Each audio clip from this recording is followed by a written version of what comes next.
I'm going to do select readings, not select readings. I'm actually just going to start from the beginning of the book and see how far I can get before I got to get on with the rest of my day. I'm going to have my cat hold my jacket. So I know this is backwards, but we're looking at Anton Webern's letters to Hildegard, Jone, and Josef Humplik. And of course, Webern died in 1945. These were published posthumously, I guess, in 1959. And I'll just start with the forward. In 1926, Webern made the acquaintance of the poetess and painter Hildegard Jone and her husband, the sculptor Josef Humplik.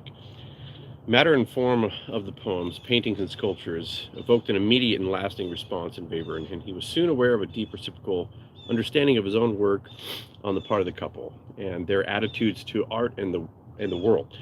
Their human qualities and conduct of life were so congenial to Webern that the acquaintance ripened to a fast friendship into a mutual understanding to the ultimate degree. I would agree. Unfortunately, what has survived of the exchange of ideas, both spoken and written, that resulted from this spiritual communion is only a part, Webern's letters to his two friends. So we are greatly indebted to Frau Hildegard Jone Humplik for her decision to publish a number of these letters, some of them in their entirety, some of them in part. Preponderantly, the choice fell on those letters in which Webern speaks of musical and artistic matters, and on such as are particular characteristic of his thought and behavior. These letters also contain many important biographical details. Preeminent in significance are Webern's remarks on the subject of his own work, continuous chronological data on the evolutionary phases of all his compositions after 1928, gradually expanding into detailed exposition of the structure. Webern frequently speaks of the principles of his musical mode of presentation. We get his own observations on his very peculiar process of creation. He touches on the subtlest and most sublime problems of the artistic attitude and design. Now that people can see written down in black and white what mattered most of all to Webern in his composing, certainly not counting and measuring, and what he ultimately considered to be his task, it is to be hoped that his own words will be sufficient to disperse some of the misunderstandings that have accumulated around him and his work, as long as this does not expose him to the further danger of being tagged and dismissed as an expressionist or some other denomination, as is now the fate of Schoenberg. This is, again, written in the 50s, so I'm not sure Schoenberg really falls into that anymore, but Webern had no literary aspirations. He wrote his letters and also a few articles on other statements with his back to the wall, as it were. Essentially reserved and introspective, it must often have gone against the grain for him to bring about his thoughts and feelings into the light of day. His language, however intense, is always simple and often noticeably shy and reserved. The most violent spiritual shocks are expressed in just a few words. Sometimes a course of circumstantial account is disrupted by a cry of occasion by the horror of the events of which he was a helpless and shocked spectator. And of course, he died in September of 1951, being shot by a drunk American cook after the war. So it's one of those tragic things in music history, period. And of course, he was forced to fill sandbags for the Wehrmacht at the end, with dysentery. I mean, it's a horrible story what happened to him. Cello destroyed by the Soviets in the street. I mean, it's just crazy. The woman who prepared the writings of Ferdinand Ebner for publication would also have been the right person to present these letters of Webern's to the public. But her concern over her late husband, confined to bed for years, coupled with her own precarious state of health, persuaded her to entrust the editorship of these letters to the present writer, who carried out the work in close and constant consultation with Frau Jone Humplik. Whatever seemed necessary for a fuller understanding of the text has been added in the appendices and notes. The editor wishes to thank Frau Dr. Josephine Rumpf, Frankfurt am Main, Frau Martha Fischer, Innsbruck, Dr. Otto Tomek, Mainz, and Dr. Helmut Wagner, Vienna, and for their valuable support, also the publishers for their ready compliance with all editorial desires. This is Dr. Josef Polnauer. He's the compiler of all that. So moving on, here's a really beautiful freundselig ist das Wort. I'm not sure which piece that's from, but... So this starts out in 1926. A lot of this is in German. I'll do my best, and then I'll read the translations and kind of add my own 2 cents. But my German is nicht sehr gut, and it's very rusty if it was ever existent.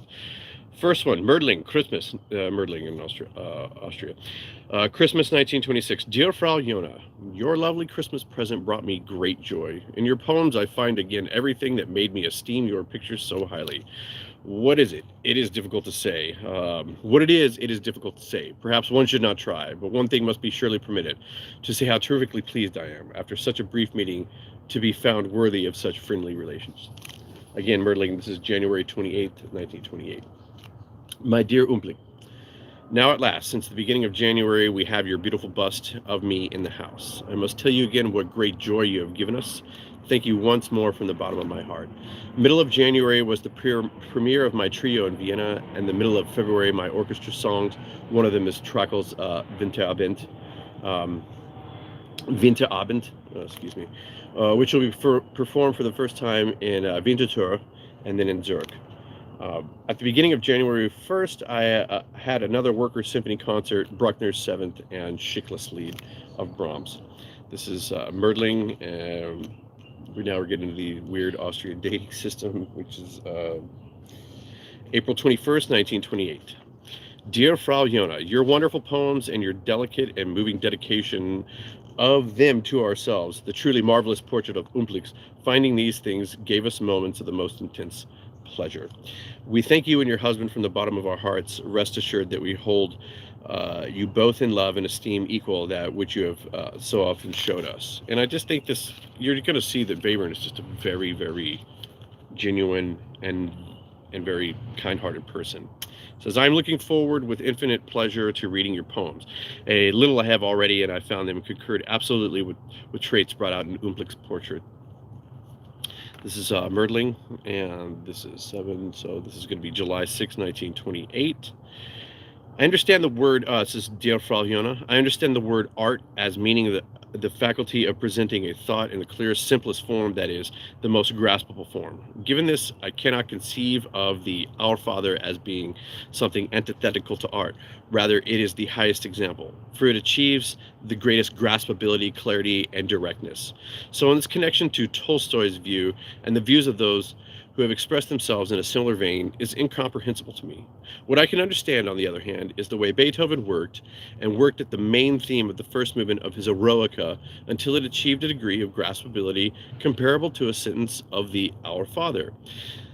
That's my view of art, and that's why I've never understood the meaning of classical, romantic, and the rest. I have never been placed myself in opposition to the masters of the past, but have always tried to do just like them, to say what it is given to me to say the utmost clarity, to say with the utmost clarity, which is, of course, quite a different matter from present-day classicism, copying the style without thought of the source of it, which is what I was indicating earlier, whereas I, and Schoenberg and Berg, strive to fulfill this sense, which is eternally the same, with our own means.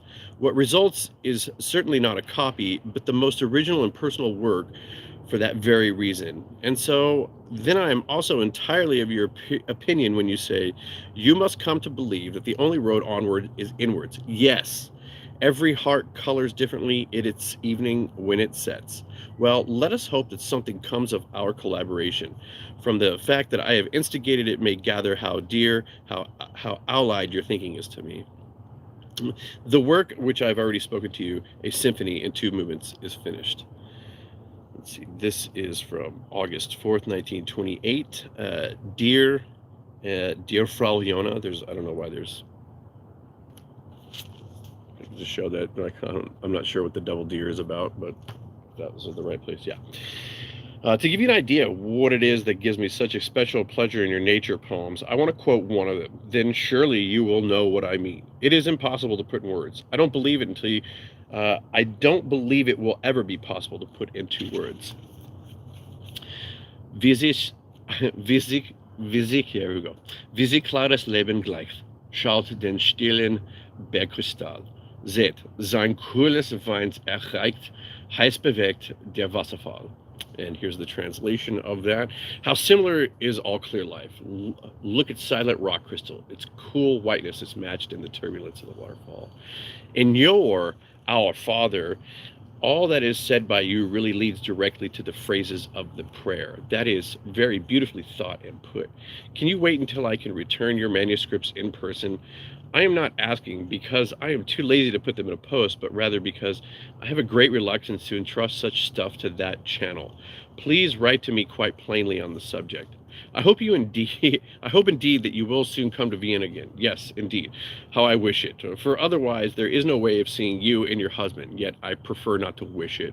For I feel all the while how hard the parting from Ried is for you. That's a little town. Yes, to be able to live in such a place, that would be grand. My awareness of this strongest in the autumn. I want you to go away now. To be able to go now, that would mean one could devote oneself freely, uninstintedly, exclusive to the work for the sake which is one in the world. But that's a long way off. My only answer to your quotation from the Goethe letter is Goethe's remark about Aristotle from the same letter. What this man saw is beyond all conception. Is there anything more wonderful than this sentence? We have no lack of experiences. What we lack is peace of soul. The only thing that we can make of clear, true, permanent, and useful. That's the only thing we can make of experience clear, true. So we have no lack of experiences. What we lack is peace of soul. The only thing that can make experience clear, true, permanent, and useful. And to the end, oh my God, and to end, Goethe quotation from my side, from the correspondence with Schiller. I've been dipping into it for months. Unfortunately, I don't possess the correspondence with Zelter. That is, the rest of us should do nothing but dwell in ourselves for the sake of producing one fair to middling work after another. All else is pestilential. Good gravy. So you can see that the translations even is weird, but the way he spoke in German was very concise and like just full. Like it's very. I would say it's difficult to translate, but I'm gonna plow on because none of this is on YouTube. So I'm just gonna keep going, and I'll get through. I guess I'll just do 10 letters a day. And here's letter number 6. We're in the 11th, so this is going to be November 2nd, 1928. Dear friends, dearly we'd love to invite you for Sunday afternoon, but I have to use every spare moment before the concert. To absorb totally a giant work like Mahler's Second, that takes time. And if I don't do it, I cannot conduct. So I fear we shall have to be patient until after the concert. That is someone who takes their music seriously. And he was an incredible conductor. Webern was. So, dear Frau Jone, this is from Mördling, and this is going to be the day after Christmas, Boxing Day. Let's see, December 26, 1928. Your painting is indescribably beautiful. The pleasure you have given us is possible to put in words. We are equally at loss to thank you. If I say, we thank you from the bottom of our hearts, may that at least express a wisp of what we feel. How tremendous the contrast between the dark matte green and the light clarity of the mountain. And yet how wonderful withal the constant modulation of the colors. So full of relations and deepest logic and this unique Schmelzhaut. It's effective, incredible, and we are happy. Dear friend, this is from, let's see. Is this March? I have no idea how they do this dating. It looks like they got some mixed out of here, but this looks like it's from March 4th, 1928. 2 performances. Oh, no, I don't know. What in the world? Yes, it is. Okay. 2 performances of Mahler's Second and the Schoenberg choruses are imminent. 7th and the 4th of April. So he's writing in March. That's weird. It's out of order chronologically here. Concerning my own works, I've known for a long time that I have to write now, but I have still not a ground to beginning it. The last few weeks I've been held up by an arrangement for string orchestra of my first string quartet, but that has worked out well, and I'm very proud of that. But now the time has come for my new opus. This is on Good Friday, 1929. April. So, dear friends, heartiest Easter greetings from me and my family. Many thanks to friend Humplik for his lovely letter. I am very glad my skull has at last proved some use to someone. I think it'd be ill-advised to let on that it's mine. The deal would be canceled. The Sunday after Easter, I begin my series of performances of the Schoenberg Chorus and Mahler's Second. It may turn out to be 3 concerts, and you won't be there. I'm really extraordinarily sorry about that. After the preliminary recital in the autumn, I would really like to have it very much. I would have liked it very much if you could have heard a performance. When are you coming to Vienna again? Heartiest greetings. Your old Anton Webern. That's what it says. And the very last letter I'll read for today. This is from September 15th, 1929. And I don't know. And the reason I'm just so I know this is backwards, but you can see that it's for some reason that the Roman numerals. Man, Austrians and the Roman numerals. What's up with that, right?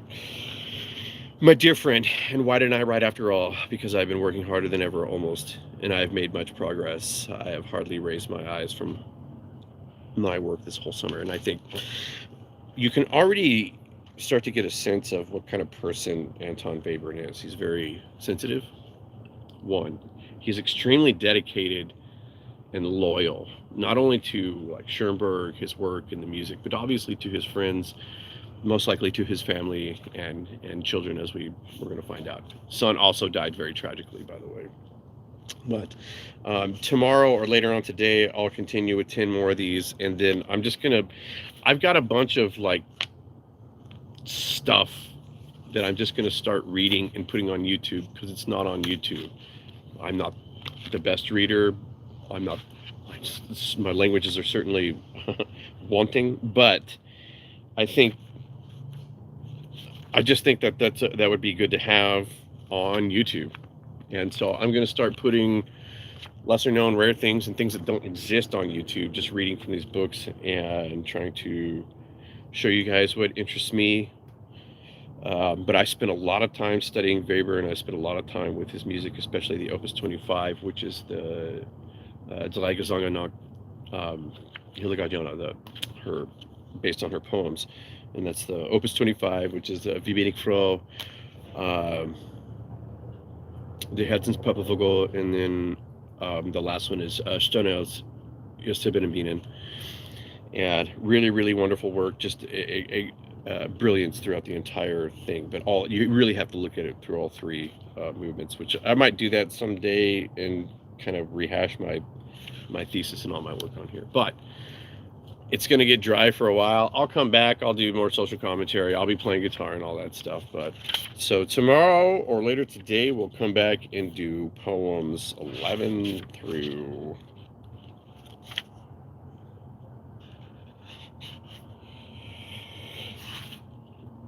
maybe 11 through 30. Let's just see. Anyways, everybody have a really wonderful day. I'll be back later with more.